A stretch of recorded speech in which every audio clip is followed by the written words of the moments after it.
Good morning everyone. Now next application of Newton's third law of motion, connected motion. Connected motion इस condition में हम define करेंगे क्या, देखो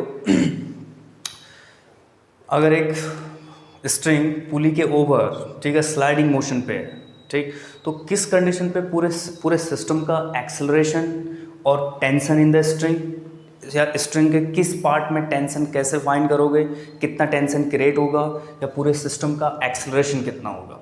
इस चीज़ के लिए हम अगर सपोज करते हैं, सपोज अ स्ट्रिंग, ठीक है, ओवर अ पुली जो है string of moving with frictionless pulley. अगर पुली को क्या सपोज करते हैं, फ्रिक्शनलेस और इनस्ट्रेचेबल स्ट्रिंग। तो तन देखो इसके एंड्स पे अगर हम दो ऑब्जेक्ट को कनेक्ट करते हैं M1 एंड M2 और suppose M1 is greater than M2, अगर मास फर्स्ट ऑब्जेक्ट का मास M1 ग्रेटर है किसके कंपेयर पे, M2, तो तब देखो पूरे सिस्टम में अगर टेंशन, स्ट्रिंग में टेंशन कितना है अगर T और पूरे सिस्टम का एक्सेलरेशन कितना है A। तो सपोज सेम क्या कंडीशन करना है हमने, object, suppose the object of heavier mass moving downwards, अगर हैवियर ग्रेटर मास वाली ऑब्जेक्ट डाउनवर्ड एक्शन पे मोशन पे है, लाइटर अपवर्ड, तो रिजल्टेंट फोर्स फर्स्ट फाइंड करेंगे हम क्या, net force on mass M1, तो कितना आ जाएगा नेट फोर्स। अगर इस केस में अगर फाइंड करते हैं हम इक्वल टू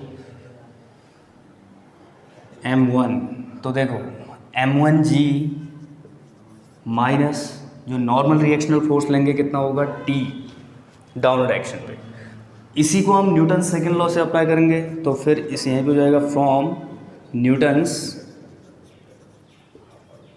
सेकेंड लॉ, तो M1G minus T equal to acceleration M1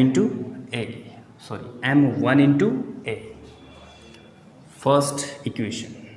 ऐसी जो ऑब्जेक्ट अपवर्ड एक्शन पे मोशन है तो इसके लिए फाइंड करेंगे नेट फोर्स या resultant force on object of mass M2 equal to T minus M2 into G, T minus M2 into G, और फिर from Newton second law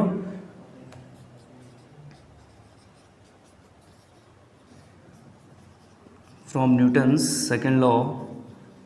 Newton second law के according T minus M2G equal to कितना होगा, M2 into A,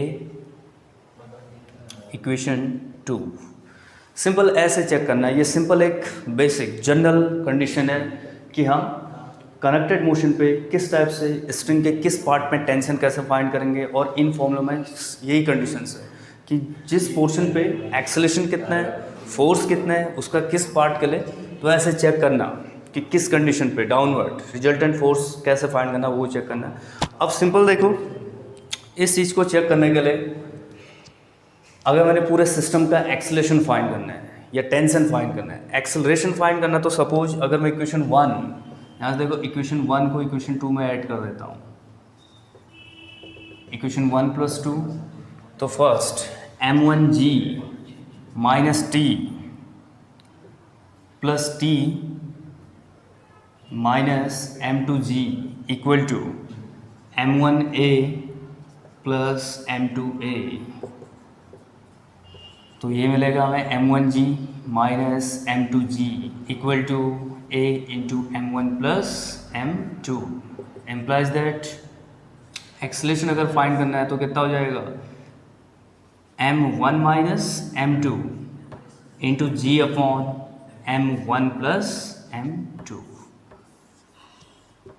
simply इस type से पूरे system का acceleration A equal to M1 minus M2 upon M1 plus M2 into G, इस condition से find कर सकते हो। अब अगर टेंशन फाइंड करना है कि स्ट्रिंग में कितना टेंशन क्रिएट हो रहा है, कितना टेंशन जनरेट हो रहा है, तो देखो इक्वेशन 1 और 2, फर्स्ट इक्वेशन हमारे पास जो बनी थी कितनी, M1G minus T equal to M1A second equation बनी थी क्या, T minus M two G M two A. Tension find करने का क्या कर दो, डिवाइड कर दो, इक्वेशन 1 डिवाइडेड बाय इक्वेशन 2। अगर इक्वेशन 1 को इक्वेशन 2 से डिवाइड कर दो तो ये आ जाएगा कितना, m1g minus T upon T minus m2g equal to m1a upon m2a। Okay, तो अब डिफाइन करो, तो ये हो जाएगा m2 into m1g minus T equal to m1 into T minus m2g। Okay, तो तब देखो कंप्लीट टेंशन फाइंड करना है, तो यहाँ से ये हो जाएगा हमारे पास m1 m2g minus T into m2 equal to T into m1 minus m1 m2 into G.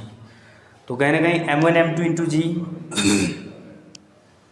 तो इस केस में हमारे पास कंडीशन ये बन जाएगी कितनी, m1 T m1 plus T m2 equal to 2 m1 m2 into G. T common ले लो, तो इस केस में जो टेंशन फाइंड कर लोगे, टेंशन जितना होगा T equal to 2 into m1 m2 into g upon m1 plus m2। इस फॉर्मूले से स्ट्रिंग में टेंशन कितना क्रिएट है वो फाइंड कर सकते हैं। T equal to 2 into m1 m2 g upon m1 plus m2, और ये है एक्सेलरेशन। ओके, तो ऐसे हम पुलिंग या हॉरिजॉन्टल के लिए, वर्टिकल के लिए एक पुली के मोशन को डिफाइन कर सकते हैं। इस पर बेस्ड क्वेश्चन सॉल्व करोगे। ओके, तो फर्स्ट चैप्टर में आपने ध्यान रखना है first law, second law, third law, then third law की एप्लीकेशंस। इस टाइप से हम सॉल्व करने के लिए एप्लीकेशंस डिफाइन करेंगे। Okay, thank you.